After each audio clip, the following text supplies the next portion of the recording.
key ideas behind NetPoint is to effectively communicate your project plan with the whole team. Some are schedulers, some are not.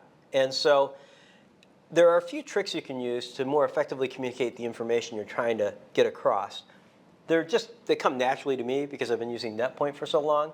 But one example would be, in NetPoint, sometimes the description is actually longer than the bar that you're trying to deal with. So let me show you an example of that.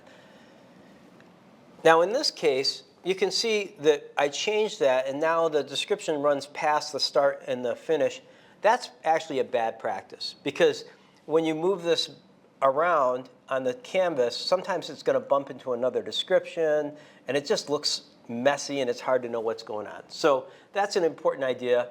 Also, if you have activities that are in the same float chain, one activity follows the other, a predecessor-successor relationship, it's important, if you can, to get them on the same horizontal plane, because that way the eye can follow across and really get the idea of what's going on in the schedule. So finalize turbine layout, prep the trailer area, install the access roads. Those things are sequenced, and one has to be done before we can start the next one.